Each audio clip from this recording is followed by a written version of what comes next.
మన రెండు కంపెనీలు మర్జ్ అయిన సంగతి మీ అందరికీ తెలిసిందే. And good news is that we have bagged our first big project. As a project manager, I'm very happy about this. Gautam and Anu are going to be leading this project. So let's wish Gautam and Anu that together take this project to a very successful one. And let's enjoy this party.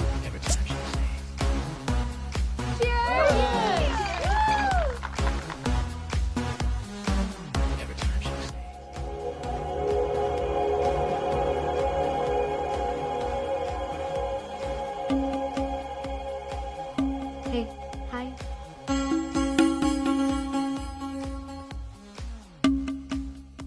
Gautam, so cute kada?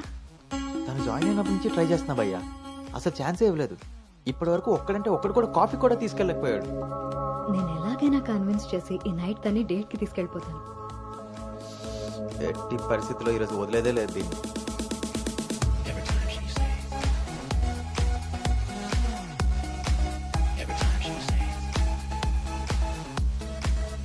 Hi. నన్ను ఎక్కడికైనా తీసుకెళ్ళిపో, అక్కడ మన ఇద్దరమే ఉండాలి. Take me there. నీకోసమే Paris నుంచి మంచి gift తీసుకొచ్చాను, టేక్ ఇట్. ఇదే హోటల్లో డమ్మీ పేర్లతో రూమ్ బుక్ చేస్తా. మన డీటెయిల్స్ కూడా ఎవరికి తెలీదు. ఇప్పుడు ఇదే ట్రెండ్ కూడా. Will make out Anu.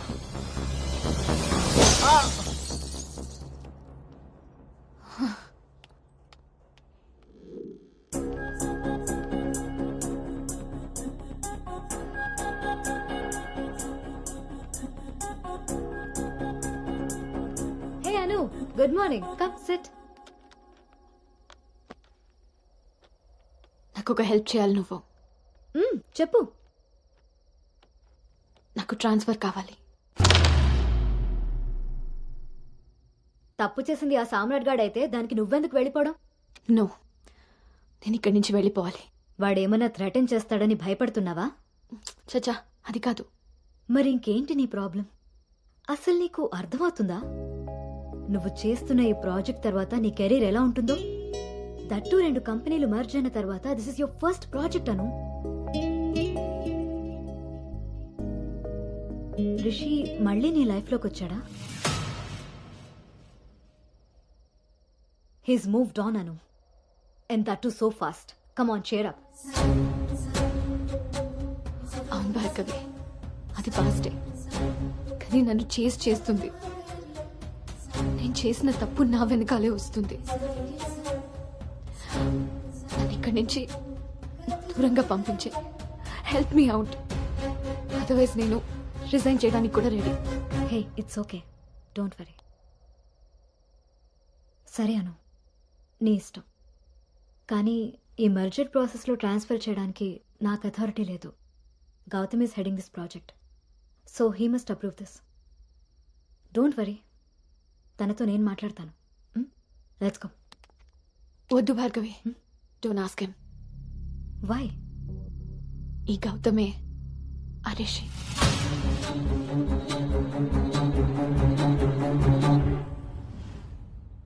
సో నువ్వు వాడిని ఫేస్ చేయలేక దూరంగా పారిపోవాలనుకుంటున్నావు. తను నిన్నేమన్నా ఇబ్బంది పెడుతున్నాడా? లేదు. వాడు నీలో అనునే చూస్తున్నప్పుడు నువ్వు వాడిలో రిషిని ఎందుకు చూస్తున్నావు? నువ్వు కూడా వాడిలా నార్మల్గా బిహేవ్ చేయి. వాడు నీతో డేట్ చేసినట్టు నేను కూడా ఎవరితో అయినా. నువ్వు అనుకున్నట్టుగా గౌతమ్ అలాంటివాడైతే నిన్న మా డేట్ జరిగేది. వాణ్ణి డేట్కి వస్తావా అని అడిగినప్పుడు వాడు దేనికి స్ట్రగుల్ అవుతున్నాడో అప్పుడు నాకు అర్థం కాలేదు. ఇప్పుడు అర్థమైంది, అది నీకోసమేనని. మీరిద్దరూ లవ్లో ఉన్నారు. మీ ఇద్దరికి ఎవరి గురించి వాళ్ళకి తెలుసు, కానీ ఒకరి గురించి ఒకరికి తెలీదు. ఎందుకంటే మీ ఇద్దరి మధ్య అడ్డుగా కండిషన్స్తో గోడ కట్టుకుని ఉన్నారు.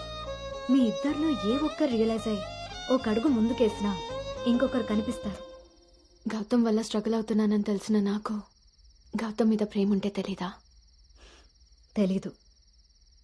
ఎందుకంటే నువ్వు స్ట్రగుల్ అవుతున్నది గౌతమ్ వల్ల కాదు, రిషితో నీకున్న రిలేషన్షిప్ వల్ల. అది నువ్వు తప్పని ఫీల్ అవుతున్నావు కాబట్టి. అసలు అది తప్పే కాదు కాబట్టి నీకు తెలియకుండానే నీలో రియలైజేషన్ వచ్చింది. అదే మీ నాన్నకి చెప్పా. గౌతమ్ని వద్దంటున్నా, కానీ గౌతమ్ లాంటి వాడు కావాలంటున్నా. అను, నువ్వు హైదరాబాద్లో ఉన్నన్ని రోజులు నీ వయసు చేసిన ప్రెషర్ని నీ మనసు కంట్రోల్ చేసింది. కానీ ఆ రోజు ట్రైన్లో చూసింది 10th లో యాక్సిడెంటల్గా ఫస్ట్ కిస్ చేసిన గౌతమ్నే అని తెలిసాక నీ వయసు నీ మనసుకి తోడై తన మీద నీకున్న లవ్ని కన్విన్స్ చేసి తనతో రొమాన్స్ చేసేలా చేసింది.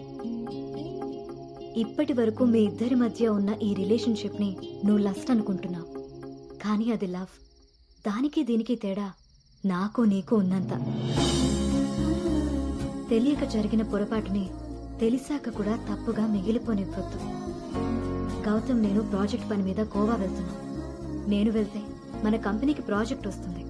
అదే నువ్వెళ్తే నీ లైఫ్కి ఒక క్లారిటీ వస్తుంది. ఇన్నాళ్ళు మీ శరీరాలు మాట్లాడుకున్నాయి. ఒక్కసారి మీ మనసులు మాట్లాడుకునే అవకాశం ఇస్తే నువ్వున్న డైలమాకి సమాధానం దొరుకుతుంది.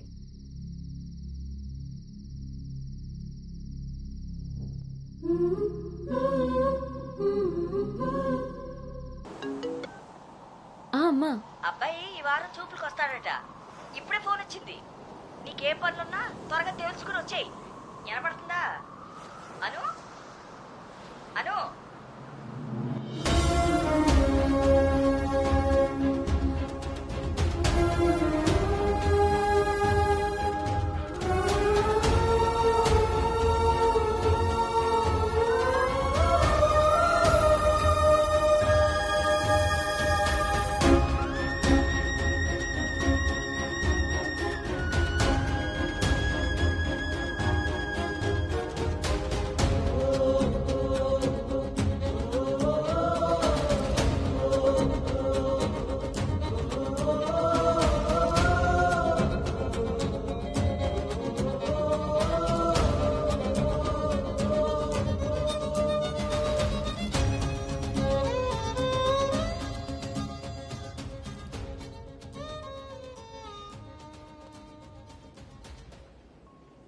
తన మనసులో నేనున్నానో లేదో తెలుసుకొని తనకి నా ప్రేమ గురించి చెబుదామనుకుంటే కనీసం తన ఆలోచనలో కూడా నేను లేనని చెప్పకుండానే చెప్పి వెళ్ళిపోయింది.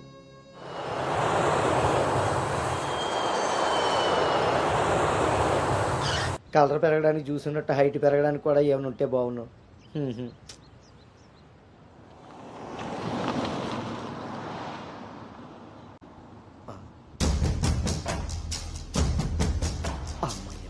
దొరికాడు.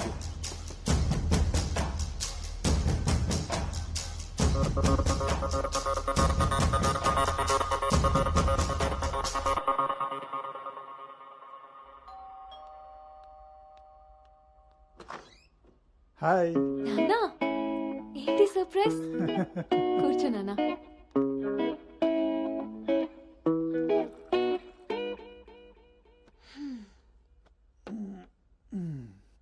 ఇప్పుడు మనం లంచ్కి బయటికి వెళ్తున్నాం. నువ్వు ready అయ్యరా.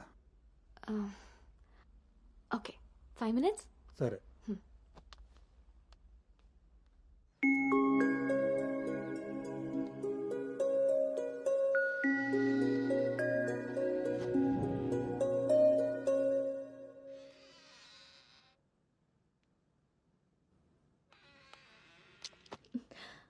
Hi. Hi. Tea? No thanks. Hello, ఎక్కడున్నావురా? అది అది లేదు ఇది లేదు, నువ్వు అర్జెంటుగా నువ్వు హోటల్కి రా. అర్థమైందా? ఓకే.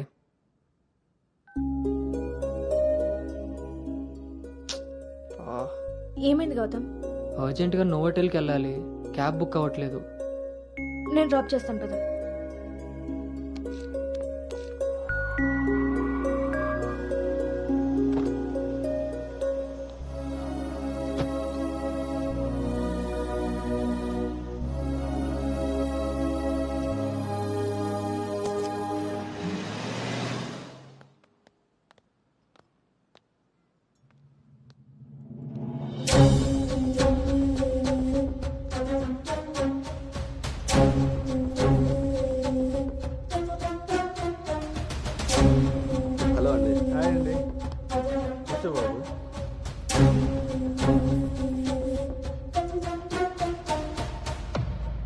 బాబు మా అమ్మాయి అను.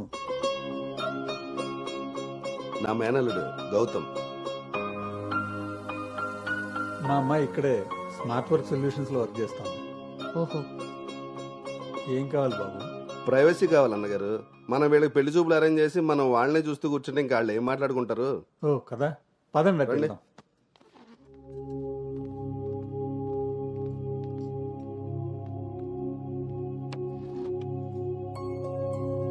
అవును, ఆడేడో బ్రోకర్ గడు వస్తున్నాడు మా బావ. ఏడాడు?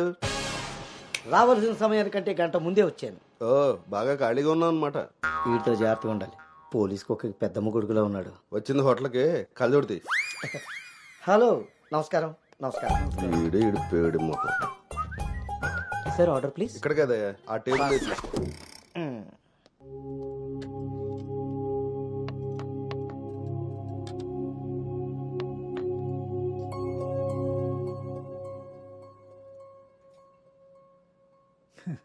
మేము మా అమ్మాయిని చుట్టూ ఉన్న ప్రపంచం తెలియకుండా పెంచితే మీరు మీ అబ్బాయిని అసలు ప్రపంచం అనేదే తెలియకుండా పెంచారే.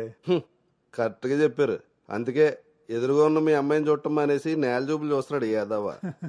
ఇక జీవితంలో అప్పులు చేయకూడదు. ముందు సాలిపేట ఎర్రాజుగాడి అకౌంట్ సెటిల్ చేయాలి. ఎస్.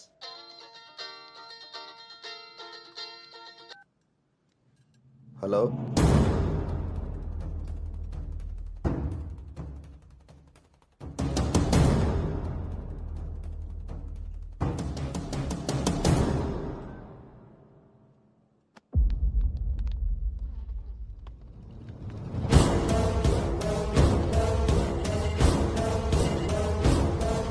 పోరా. నువ్వు హైదరాబాద్ వచ్చి ఎన్ని రోజులైందమ్మా? 7 months అంకుల్. నీకు రిషి అప్పుడే బోర్ కొట్టేశాడా? మావాడితో పెళ్లి చూపులకి రెడీ అయిపోయావు. రిషి తెలుసా లేదా?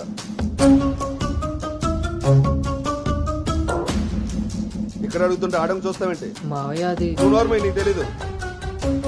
రిషి తెలుసా లేదా? రాజా, ఈ రోజు మన దేర్రా. మావయ్య ఒకసారి ఏయ్, చెప్పి నువ్వు నార్మల్. ఇంకోసారి మాట్లాడామంటే నేను వెళ్ళిపోతా. సార్ ఏం జరిగిందండి? ఏయ్, నువ్వు ఉండవయ్యా. నీకు తెలుసా లేదా? నిన్నే అడుగుతున్నా.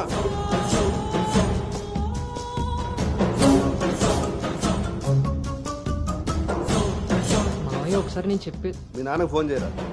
అది కాదు. ఏయ్, నేనే చేస్తా.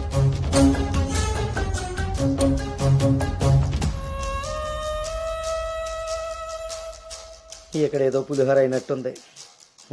వీళ్ళిద్దరికి తలంబరాలు వేయించడం కంటే నేను వెళ్ళి తాలింపు వేసుకోవడం బెటర్లా ఉంది.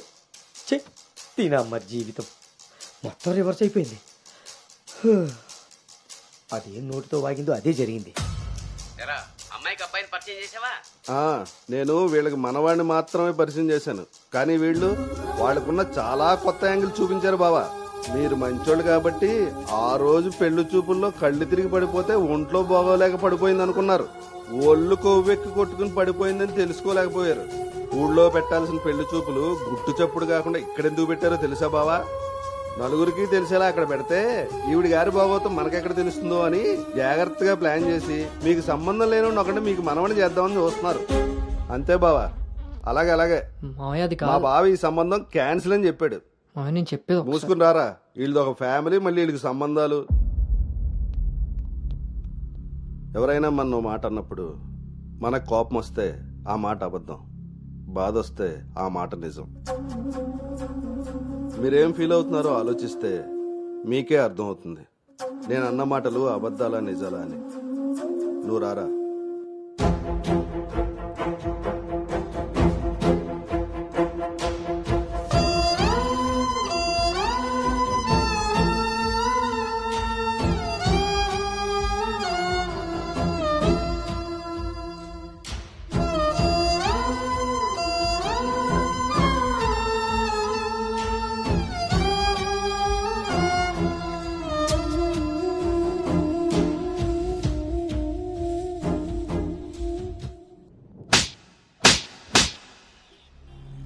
అను, ఇట్స్ ఓవర్.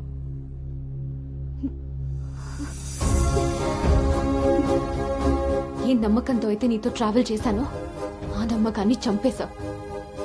అసలు నీకు నాకు తప్ప తెలియని రిషి బయటికి ఎలా వచ్చాడు? మనం ఎవరితో అయినా పర్సనల్స్ షేర్ చేసుకుంటే వాళ్ళు దాన్ని మనసులో పెట్టుకునే వాళ్ళై ఉండాలి, బయట పెట్టే వాళ్ళై ఉండకూడదు.